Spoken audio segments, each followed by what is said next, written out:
Como todos los uruguayos, toditos, yo nací gritando gol. No tengo nada de original, porque, como se sabe, en mi país las maternidades hacen un ruido infernal porque todos los bebés se asoman al mundo entre las piernas de la madre gritando gol. Y yo también grité gol, para no ser menos. Y como todos, quise ser jugador de fútbol. Siempre jugué muy bien, la verdad, jugué maravillosamente bien. Era el mejor de todos, pero solo de noche, mientras dormía. Durante el día, hay que reconocerlo, he sido el peor pata de palo que se ha visto en los campitos de mi país. Han pasado los años y a la larga he terminado por asumir mi identidad. Yo no soy más que un mendigo de buen fútbol. Voy por el mundo, sombrero en mano, y en los estadios suplico una linda jugadita, por amor de Dios. Y cuando el buen fútbol ocurre, agradezco el milagro sin que me importe un rábano cuál es el club o el país que me lo ofrece.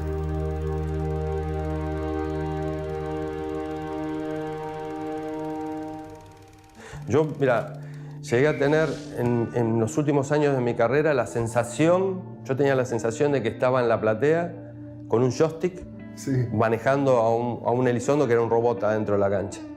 Que decía, bueno, ahora a la izquierda, ahora a la derecha, ahora pita penal, ahora no, ahora saca una amarilla.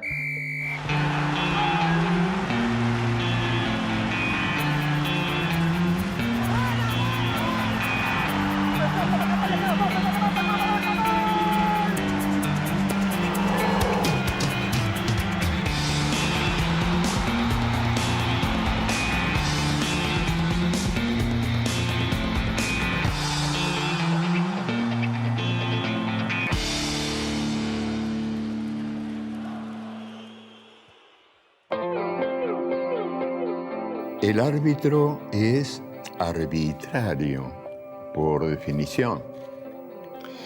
Es el abominable tirano que ejerce su dictadura en el campo de juego sin oposición posible, y también el ampuloso verdugo que ejecuta su poder absoluto con pomposos gestos de ópera. Silbato en boca, el árbitro sopla los vientos de la fatalidad del destino y otorga o anula los goles. Tarjeta en mano, alza los colores de la condenación.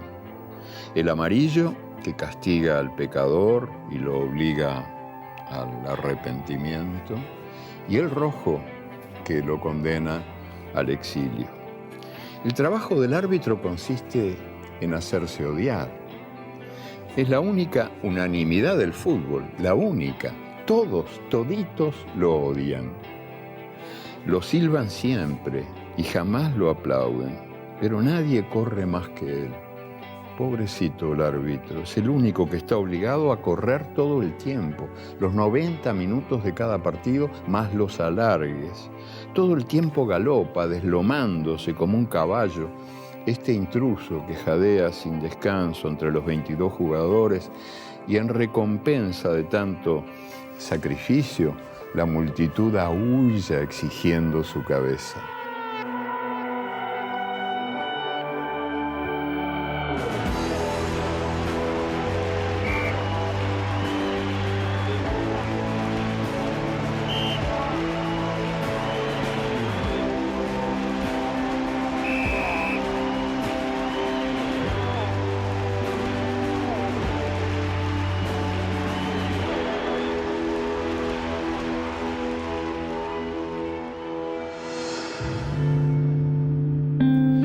Horacio Elizondo, argentino y poeta, el árbitro que expulsó a Zinedine Zidane en la final del Mundial 2006.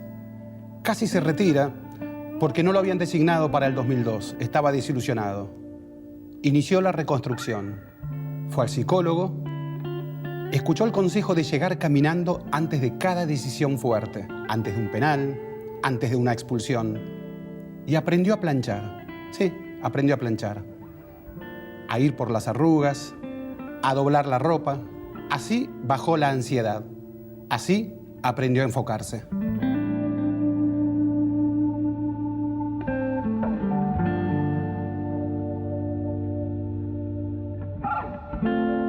Profesor de Educación Física, te encontrás dirigiendo un partido de handball. Contá cómo llegás, por qué decidiste ser árbitro.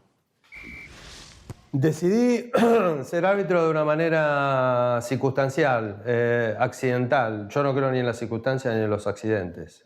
Todo tiene una respuesta. Muchas veces en el momento no tenés una respuesta, pero con el correr del tiempo siempre la respuesta aparece.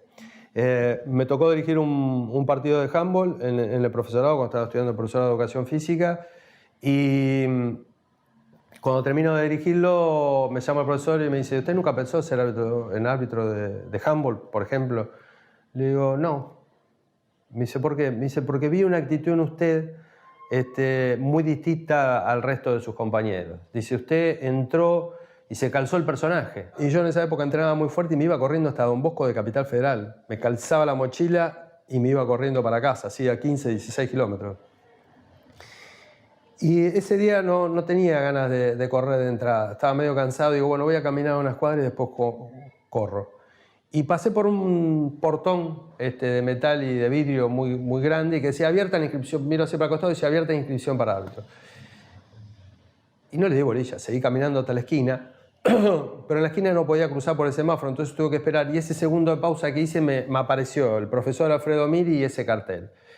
Y fíjate vos el simbolismo, porque cuando se introducen las tarjetas para los árbitros, lo introduce allá por la década del 70 un árbitro inglés, sí, que también se basó en el semáforo. A mí me pasó lo mismo, el semáforo me detuvo para pensar, volví, cuando voy al portón miro para arriba decía AFA, digo: ah, esta es la AFA. Digo: mirá vos. Y decía de 14 a 18, me acuerdo. Miro la hora a las 3 de la tarde. Agarré y entré. Y me anoté. Y a la semana, bueno, dimos varios exámenes psicotécnicos, psicofísicos. Entré y a la semana de estar ahí adentro, es decir, me acostaba y me levantaba pensando nada más que en el arbitraje. Si se había despertado una gran vocación. ¿Por qué? ¿Cómo? ¿Y cuándo comenzó eso de aprender a planchar? Eso comenzó en primera división, en mis primeros años de primera división. Estaba muy ansioso antes de los partidos, en la previa. No cuando era designado, porque en la Argentina se usa el sistema de que vos ya 4 o 5 días antes sabés qué partido que vas a dirigir, pero a medida que se iba acercando la hora del partido, notaba que estaba muy ansioso y desgastaba muchas energías. Dirigía el partido en mi cabeza 4 o 5 veces y lo que tenía que aprender era a enfocarme en el partido en el momento justo y visualizar ese partido. Entonces encontré en la plancha el hecho de planchar y ir por las arrugas y acomodar las prendas, estar enfocado en cuanto a la precisión. Y a partir de ahí lo hice un día casualmente, porque bueno, quería ponerme una camisa y estaba sin planchar. Sí. Y dije: uy, qué buena ejercitación qué buen ejercicio. Y a partir de ahí lo tomé como modalidad, ¿no? Después empecé a usar otras metodologías, pero digamos sí, la casera, la que salió rápido fue esa, planchar. Y en el periodo de reconstrucción, porque vos creías que ibas a ir, que era justo que fueras al Mundial 2002, que eso no sucedió. El periodo de reconstrucción tuyo de decir, bueno, el bajonazo ya está, no voy a recuperarse, quiero ir al Mundial 2006. ¿Qué incluyó ese periodo, esa reconstrucción tuya? Sí, primero vino el bajón, ¿no? Insertarse en la etapa de lo que yo digo preocupación, es decir, la etapa previa donde están envueltos todos los sentimientos y las emociones. E indudablemente lo primero que hacemos es enfocar hacia afuera, buscar un responsable como si nosotros no fuéramos parte del problema. Tamaño error, porque somos parte del problema y tenemos que verlo desde ese lugar. Y me llevó 2 o 3 meses poder salir de esa antesala. Inclusive yo dirigí un partido de verano en Neuquén entre Independiente y San Lorenzo, que se mataron a patadas, que hubo 800 penales, y yo seguía dirigiendo como si nada y pidiéndole a los jugadores por favor que no me molestaran. Yo estaba en otra cuestión. Bueno, a partir de ahí dije, Horacio, estás en el punto terminal, o te vas y seguís así, andate, y si no, quedate. Ahora corría el riesgo de tomar la decisión de irme, de patear el tablero y de reprocharme toda la vida porque no lo intenté. ¿En ese momento pensaste en dejar el arbitraje? Sí, se te cruza por la cabeza. Es decir, patear el tablero y declararme víctima nacional por el resto de mi vida, que no me hubiese servido absolutamente de nada. Yo cuando empecé a estudiar el arbitraje y que se despertó rápidamente mi vocación, lo primero que me pregunté qué iba a hacer con todo esto. Y desde ese momento hasta el Mundial del 2002, mi meta fue ir al Mundial. Pero nunca me había preguntado qué quería ir a hacer al Mundial. Y después de ese traspié de Corea-Japón, me pregunté qué quería ir a hacer. Y dije, quiero dirigir la final. Y me voy a preparar para dirigir la final.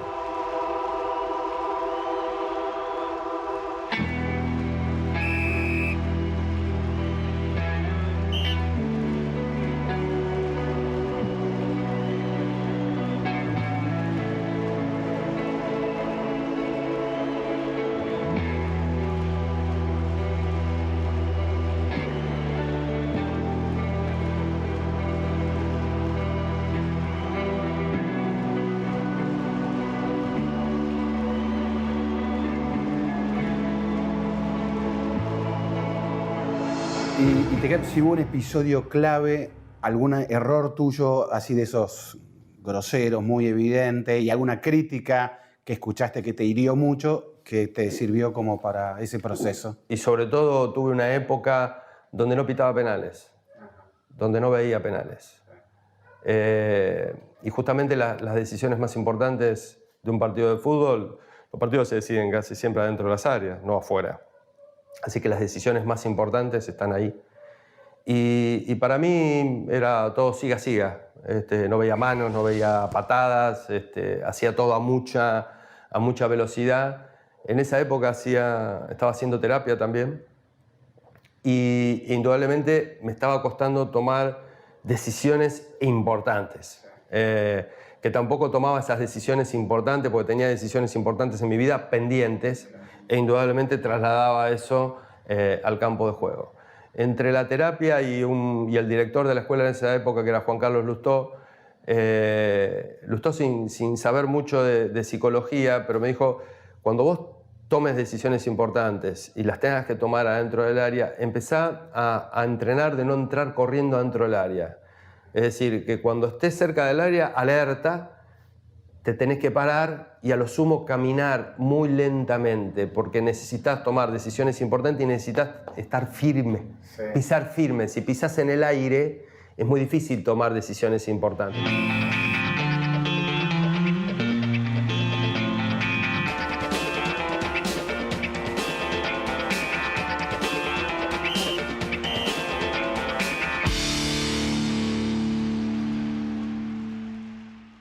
Desde el principio al fin de cada partido, el árbitro está obligado, sudando a mares, a perseguir la blanca pelota que va y viene entre pies siempre ajenos.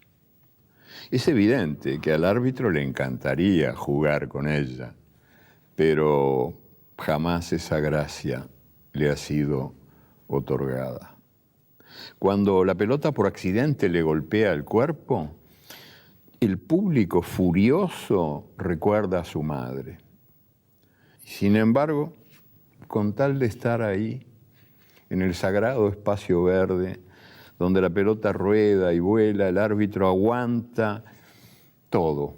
Insultos, abucheos, pedradas, maldiciones y esa eterna evocación de la madre, la pobre madre inocente que paga las consecuencias. A veces, raras veces, muy raras veces, alguna decisión del árbitro coincide con la voluntad del hincha, pero ni así el árbitro consigue probar su inocencia, porque Los derrotados pierden por él y los victoriosos ganan a pesar de él. Es la coartada de todos los errores, la explicación de todas las desgracias. Los hinchas tendrían que inventarlo si no existiera. Cuanto más lo odian, más lo necesitan. Pobre árbitro. Durante más de un siglo vistió de luto, siempre de negro. ¿Por quién? Por él mismo. Ahora disimula con colores.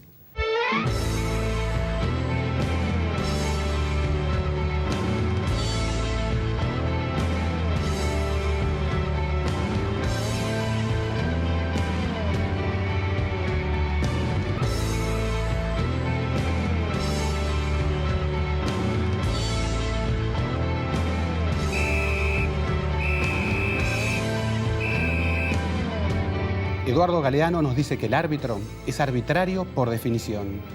Y Horacio Elizondo fue arbitrario cuando echó a Zidane en la final del Mundial 2006 sin haber visto el cabezazo. Lo ayudó un auxiliar. Hoy, en su casa de Luján, Elizondo nos confiesa que fue la intuición la que lo salvó en la primera rueda de ese mismo Mundial. Echó a un defensor checo sin saber exactamente qué número debía echar. Y nos dice que si se hubiese equivocado, otra que final, lo mandaban a casa en primera rueda. Elizondo fue el árbitro que aprendió a convivir con el miedo.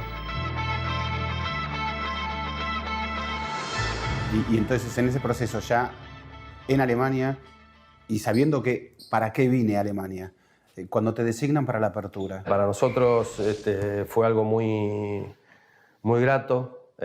Muy fuerte a la vez, porque bueno, en la comunidad arbitral, aquel equipo que es designado para abrir un mundial a priori es el que puede haber 2 o 3 equipos que decir, bueno, estos son lo mejor que tenemos, vamos a salir, pero también tenemos que guardar algunos para otras etapas del mundial. Nosotros éramos de la partida, estábamos en ese grupo, así que desde ese lugar muy felices.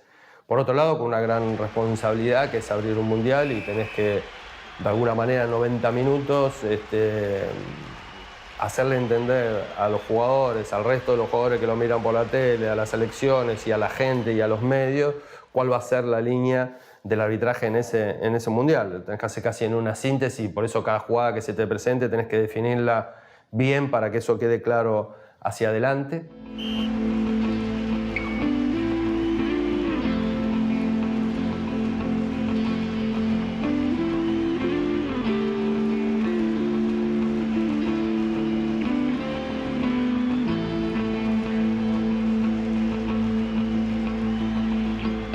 ¿Cómo fue ese proceso, ese camino hacia la final, ese estado de felicidad?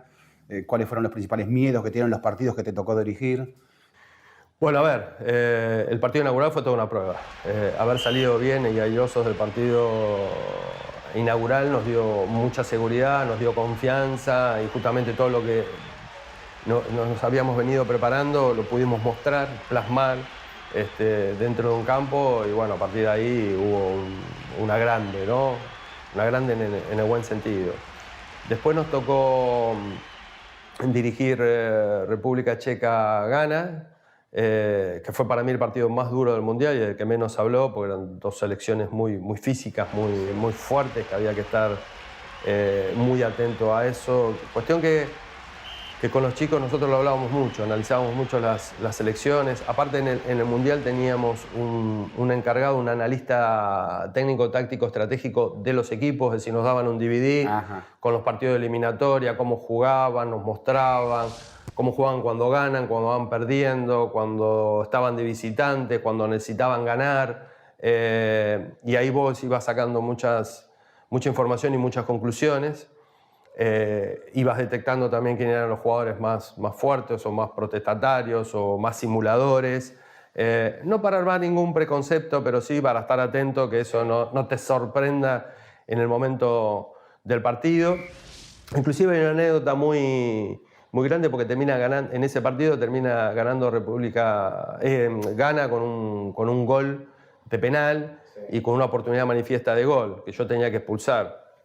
Y esto no lo conté muchas veces, pero lo voy a contar ahora. Cuente. Perdí el número del jugador que hizo la falta, que tenía que expulsar. ¿Y? Cobré el penal y dije, ¿y ahora ya quién expulso? Tengo que echar a uno. Entonces le pregunto, porque en ese mundial debutaban los intercomunicadores, le pregunto a Darío, pero para ganar tiempo ya le preguntaba y caminaba hacia Darío como diciendo, bueno. Y Darío me dice, vos sabés que yo tampoco, no sé quién es. Puta. Entonces me doy media vuelta, vengo para donde estaba el amontonamiento de jugadores y tenía uno de República Ghana que me decía, lo tenés que pulsar, lo tenés que pulsar, lo tenés que pulsar, en inglés.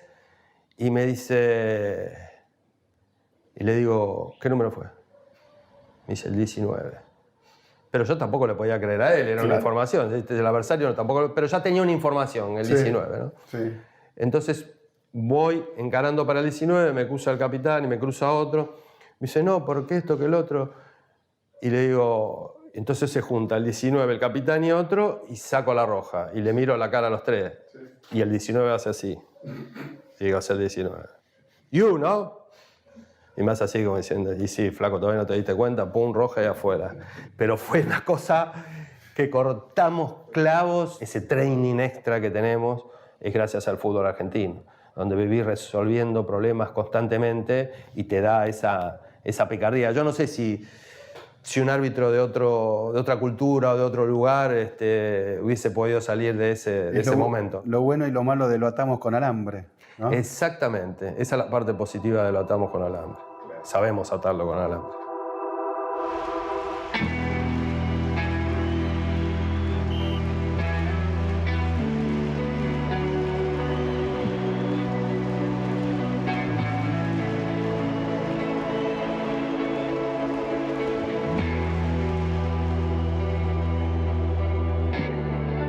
Bueno, y ahora vamos al episodio clave, al episodio histórico. Haceme tu relato primero.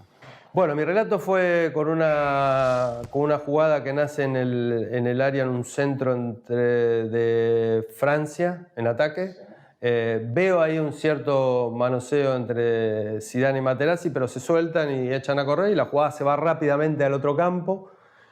Llegamos casi a la altura, 10 metros antes de llegar al área penal adversaria. Pito una mano. Cuando pito la mano, giro como para ir de nuevo, y ahí sobre la derecha, como visión periférica, veo a Materazzi caído. Pero bueno, a ver, es común que un jugador esté caído, esperé unos segundos para ver si se levantaba, no se levantaba, aparte lo vi a Buffon saliendo ya del arco. Entonces la jugada se va a mitad de la cancha, pero del lado opuesto. Entonces ahí digo, bueno, paro el partido y voy corriendo hacia el lugar de los hechos. Y ahí ya Buffon me gana de mano y le está protestando a Darío. Digo, bueno, algo pasó. Le digo, Darío, ¿qué pasó? Y me dice, no vi nada. Le digo, y vos, Rodolfo, menos de allá, ¿no? Me dice, no, y acá yo estaba con vos en la otra jugada, no vi nada.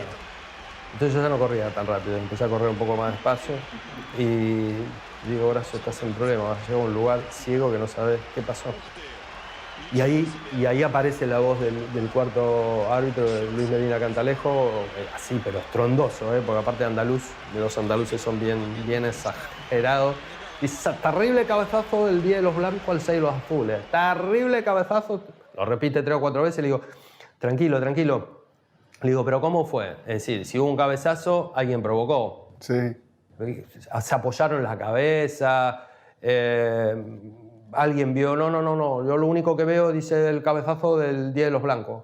Pero oye, coño, me dice, aparte sabía, ya estaba malhumorado que llegó. Dice, pero oye, coño, cuando lo vea en el vídeo del hotel no lo va a poder creer. Digo, bueno, Zidane se va. Llego al lugar, estaciono el auto, como por decirlo de alguna manera. Digo, bueno, Zidane se va, está expulsado.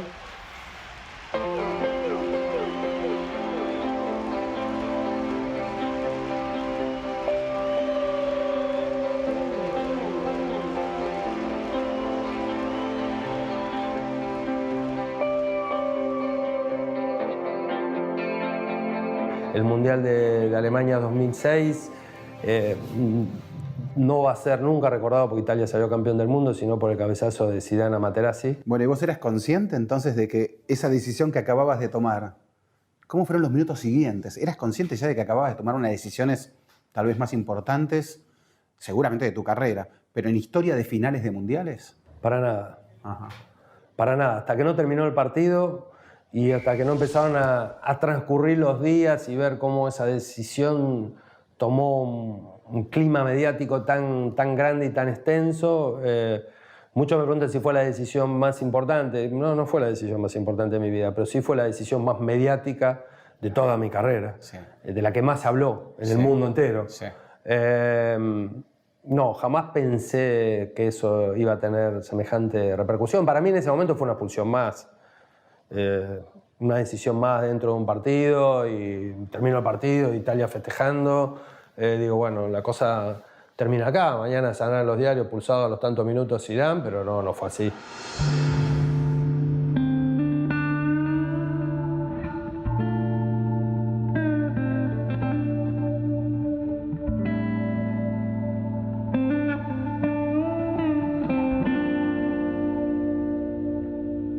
Y por hoy hemos terminado, pero solamente por hoy.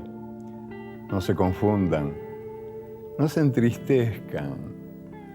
No, claro que no.